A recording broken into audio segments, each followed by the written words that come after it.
My mom would be at all my sporting events. Let's say I was playing football, okay? My mother would be on the sidelines, and if the play on the field started going one way, my mother would run along like, Mark, get him, get him! I'd be like, oh my gosh. I'd get in the huddle with the other guys. They go, Mark, is that your mother? I go, no, I never saw her before in my life. See, the greatest gift my mother ever gave me, she believed in me. I have overdosed on drugs on 3 occasions where I should have been dead. But I believe I was kept here for a reason. You show me your friends, I will show you your future. How do I know this? I hung out with losers, and I became the biggest loser of them all because I gave up everything I dreamt about as a little boy because of who I chose to surround myself with. My friends would drive me home at 2, 3, 4 in the morning. We'd be drunk and high, laughing in the car. We'd pull up in front of my house in New York. They go, Mark, the light's on. I go, oh man, my mother's up. See, my mom wouldn't go to bed until she knew her son was still alive.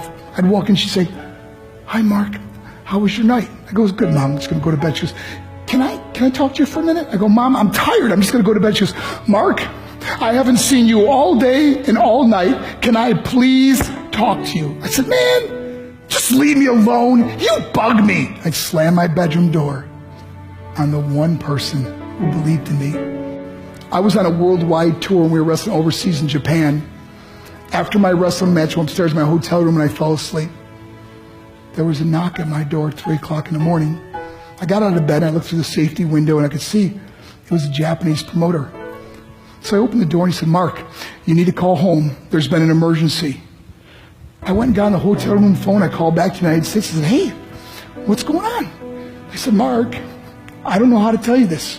I said, just tell me what happened. All of a sudden I started crying. They go, Mark, I can't tell you. I said, just say it. I said, Mark, your mother died. I just threw the phone down.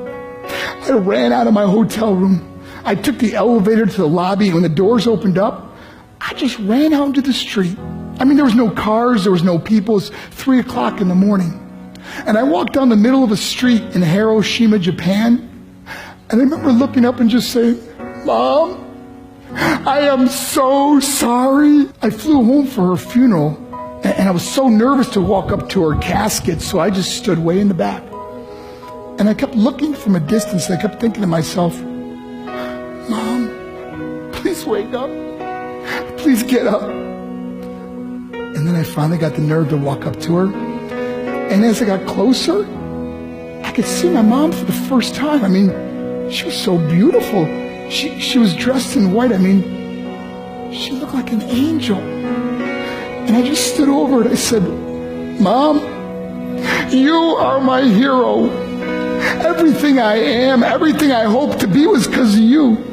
You loved me so much. You gave me a life. You're the only one that ever believed in me. How did I repay her? By getting drunk, by getting high, by getting stupid, by hanging out with losers? For what? All she ever wanted to do was talk to me. I wish I could talk to you now, Mom. I wish you could see what I'm doing. Why couldn't I have been a better son? We are defined by our choices. But if you surround yourself with people involved in drugs and alcohol and pills, it's a dead end. I'm not here to preach to you. I'm here to tell you I lived that life. It leads to broken hearts, broken relationships, broken dreams, and death. For what? To get high? If you have a mother or a father, when you go home, tell them how much you love them.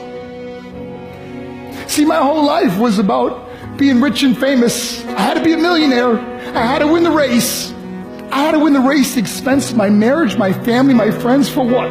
To be all alone in the world? I learned what is truly important, and that is how precious this gift of life is, and our families, and how quickly it can be taken away. See, I no longer live in time. I live in moments. See, it's not what's in your pocket that matters. It's what's in your heart that truly matters. Love Love is just a word until somebody comes along and gives it meaning. You're the meaning.